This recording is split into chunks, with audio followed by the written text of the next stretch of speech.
In Veneto gli over 65 non autosufficienti sono circa 328.000. Solo il 10% di questi ospitati in una casa di riposo, tutti gli altri sono accuditi e seguiti dai familiari. Sono i cosiddetti caregiver, figure che in una società che invecchia sono ormai imprescindibili, al punto che un pensionato su 2 e un lavoratore su 3 si dichiara caregiver. Eppure queste attività sono svolte di fatto nell'invisibilità assoluta o quasi, senza aiuti né economici né pratici da parte delle istituzioni.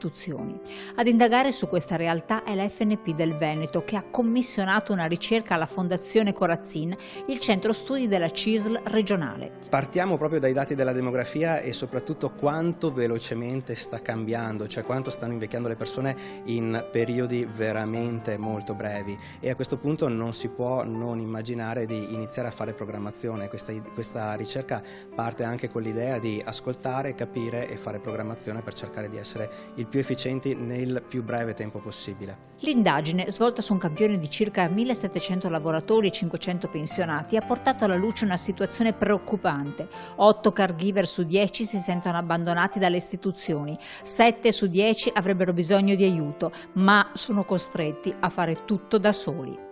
Attività faticose che impiegano per molti anche 40 ore settimanali. Per i caregiver pensionati è quasi come tornare al lavoro, per i lavoratori rischia di diventare la professione principale, tanto che molti hanno dovuto lasciare il lavoro e chi ancora ce l'ha, solo in pochissimi casi, può contare sul welfare aziendale. Nel mondo del lavoro spesso vengono visti come persone che, usufruendo dei giorni di permesso di legge 104, non contribuiscono appieno alla vita dell'azienda, vengono penalizzati nella contrattazione di secondo livello perché ancora le aziende pensano che la produttività e il premio di produttività sia legato alla presenza.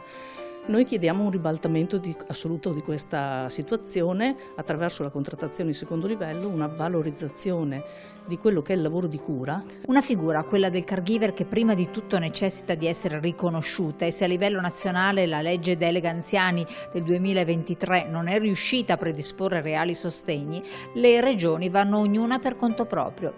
Già 11 si sono dotate di una normativa, mentre in Veneto per il momento ci sono 2 proposte di legge presentate in Commissione Sanità, una a firma PD e una a firma Lega. Noi stiamo facendo il possibile affinché la Regione definisca delle norme che le prenda in carico in quanto figure che svolgono un ruolo sociale. Quindi io vorrei dire alle famiglie: non siete sole, perché noi vi stiamo dicendo alla Regione che il tuo problema non è un problema familiare, ma un problema di tutti, e la Regione se ne deve fare in carico e comincia a farsene carico riconoscendoti come figura. Approvare una legge regionale che tuteli i caregiver familiari, magari prima della fine della legislatura, e accelerare con la realizzazione delle case di comunità per migliorare l'assistenza sul territorio.